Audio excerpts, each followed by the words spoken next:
Am I the asshole for giving my cousin $50,000 against my wife's wishes? I had a belated Christmas gathering last week with my extended family. The custom for this event is that we all exchange stocking stuffers and nothing over $10. Ever since we've had this gathering, I've always bought scratch-off lottery tickets for the adults. As you would expect, they're almost always trash. Every year we have a few hit for extra ticket, $2, $5, and even $10. One year my uncle's ticket hit for $50 and everyone went crazy and it was such a good time. This year my 23-year-old cousin went nuts. He holds his ticket up and claims that it just hit for the max jackpot, $50,000. We then rush over and it is verified. I was so excited for him and it was literally one of the top 10 experiences of my life. My phone vibrated and my wife texted me to come out to the car. She said there's no way we're giving $50K to my cousin.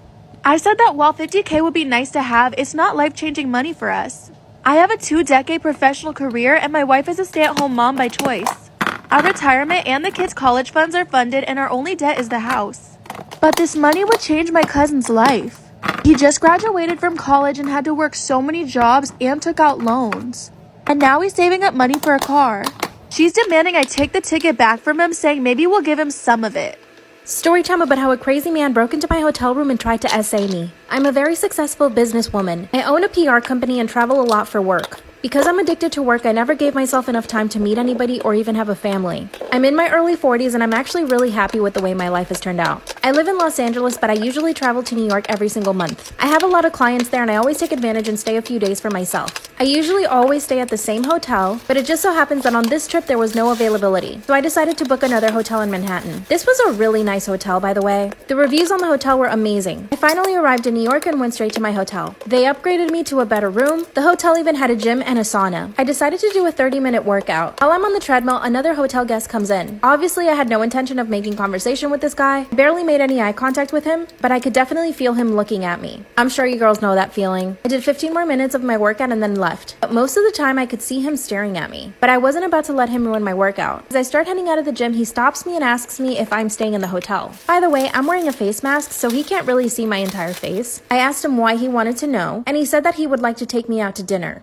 I said thank you, I'm not interested, and I quickly left. Instead of taking the elevator, I walked up the stairs 2 floors to my room. Obviously, I was trying to make sure that this guy wasn't following me, but I also wanted the exercise. I made sure to look behind me to see if he wasn't following me, and he didn't. I decided to order room service and jump into the shower. While I'm in the shower, I hear a knock on the door. I didn't think it was room service because I had just ordered. I get out of the shower and look through the peephole and see nobody. I thought someone probably knocked on my door by mistake, so I got back into the shower. 25 minutes later, room service arrives with my food. When I open the door, the server comes in with his cart. But out of the corner of my eye, I see the same guy from the gym standing by the elevators, and he was looking straight into my room. I was in my robe and he could probably tell that I was by myself. I quickly closed the door and the server asked me if I was okay. I told him what had happened in the gym and that the guy was standing right outside by the elevators. The server opened the door and checked and he said there was nobody there. Then he told me to lock my door and not worry about it because it was a really safe hotel. He leaves and I sit down to eat my dinner. Suddenly there's another knock on the door. When I heard the second knock on the door, I looked through the peephole, but there was nobody there. Disclaimer, this is not my story time. I sent me on Instagram. I knew it had to be the guy that hit on me at the gym, so I decided to call downstairs and let the hotel know what was going on. Like I said in part 1, this hotel is really expensive, exclusive, and pretty safe. I told the staff what was happening. They asked me if I wanted to move to another room, so I said yes. They helped me move all my stuff to another room on another floor. I felt so much better in this new room. I went to bed at about 11, but woke up to another knock on my door at 2 a.m. Turned on the light quickly, but the knock had stopped. All of a sudden, I hear someone pushing on the door. Within a few seconds, the door opens and the man comes in. It was the same guy from the gym. He was dressed in a black suit and had his phone in one hand. Unfortunately, I was frozen. I felt like I couldn't move myself. This lasted about 10 seconds. Finally, when I came to, I jumped out of the bed and moved far away from him. I pressed myself into a corner and grabbed the lamp. That's when he grabbed a seat, pulled it up beside me, and sat down. He told me that all he wanted was to take me out to dinner, and that because I was rude, I needed to be taught a lesson. Also, this guy was not from the US. He had a strange accent. Then he told me that where he comes from, women obey men. And the whole time he was sitting there talking, he was so calm. Then he asked me to sit down on the bed. I knew where this was going and I had to do something. I decided to just treat him like a friend. I chuckled and told him I'm so sorry, I didn't mean to be rude. Then I told him I was happy to go on the date now, and that I was really hungry. When he said that it was too late, that I had already disrespected him and that I must be taught a lesson. Then I just began complimenting him, told him he was really handsome and that he dressed really well. And it would be a shame for us not to go out considering how good he looked. And it actually started to work. He asked me if I had a dinner dress and I said yes. Then he told me to put it on in front of him. I quickly got dressed and then he started walking toward me. This is when he grabbed my hand and kissed it. Then he kissed me. He turned around to go grab his phone, but that's when I just bolted out of the room. Started running down the stairs, didn't look back, and finally made it to the lobby. I described the man to them, but they told me that there was no one staying at the hotel that looked like that. I searched the hotel but didn't find anything. Finally, the cops came, but they didn't find him either. They took samples of fingerprints but found that he had none. He had filed off his fingerprints. At least they knew that I wasn't telling a lie. They looked through the hotel cameras, but he never showed his face. To this day, they haven't found him. I'm scared of staying at hotels on my own now. What should I do?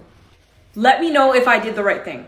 When I was a sub, there was a kid who everybody knew came to school late because he didn't have his bike anymore. And now he was walking from a really far distance. So when I was taking attendance, all the kids were like, oh, he's gonna be late, he's walking.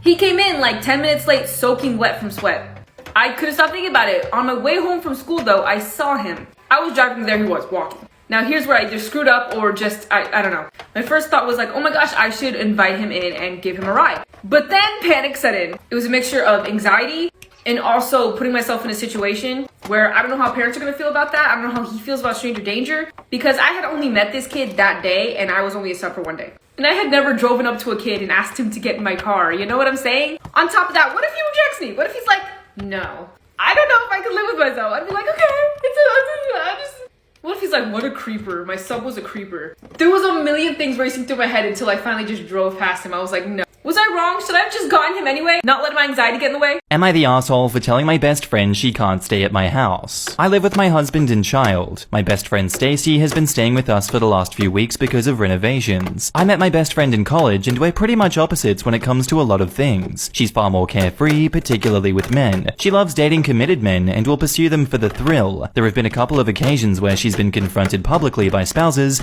and she just laughs it off after the fact. Now onto the issue. I'm going to Las Vegas in a couple of days and I'll be gone for 5 days. I told her that I would prefer if she stayed elsewhere while I was gone. She asked why and I told her it's because of her history of going after men in relationships and that I wasn't comfortable with her there while I'm gone. She got really defensive and started to cry and she insisted that she values our friendship and would never violate that, but I held firm and said that this is just one of those things where I'd rather be safe than sorry. She'll be staying at another friend's house and I feel bad, but I also don't think that I'm going to change my mind. My husband doesn't care either way and said she should understand why I feel that way, but am I the asshole? Am I the asshole for firing my brother's girlfriend over the phone? I am the owner of a coffee shop. Linda is one of my employees who joined 6 months ago. 4 months ago, she met my older brother and they started dating. Ever since they started dating, Linda has been acting like she owns the place, she never comes in on time and treats my other employees rudely.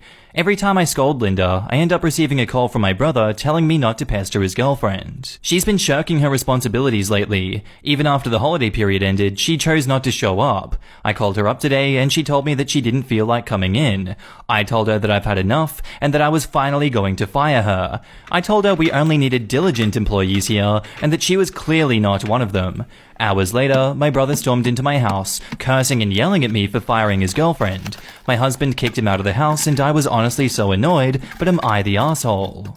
Am I the asshole for refusing to visit my mother-in-law because of a child? Basically, exactly next door to my mother-in-law lives the sister of my current partner, Winter. Winter has a husband and a baby. What seems to be the problem? The child. I hate children in a special way. You see, I've got somewhat sensitive hearing and children, especially young ones, are really loud. I don't like their volume, I don't like their clinginess, and I especially hate it when all people talk about is that one baby in the room. The only children I actually don't mind are the well-behaved ones. I already visited once with my partner when the baby was about a few months old, and that constant screaming gave me headaches and literal pain. I was definitely not happy to be forced to hold a drooling infant. Another problem I have is how Winter changed after getting the child. She turned all sour and always feels like she has to lecture everybody around her, even for the smallest things, me included. Even though I'm not even engaged to my partner, I'm still a girlfriend. I think I might be the asshole because I keep refusing to see somebody because of my dislike of children. Am I the asshole?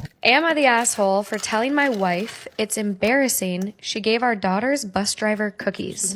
Some important details. My wife is very shy but enjoys giving and is all gung-ho about showing appreciation to workers she assumes aren't appreciated or recognized. She tries to pass these beliefs onto our kids.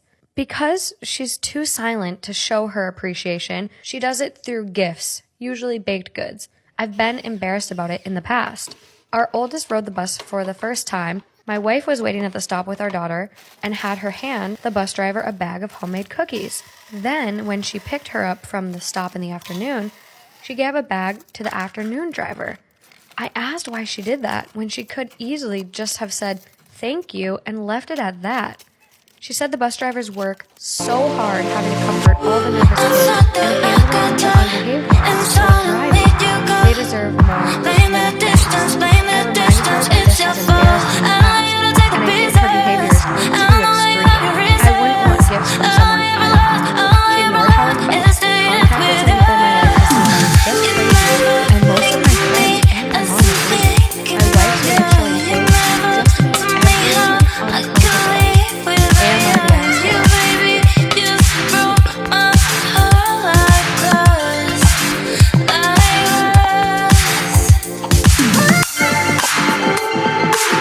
Hi guys, thank you for watching. I love you guys so much. Please like and subscribe to see more great videos. See you again.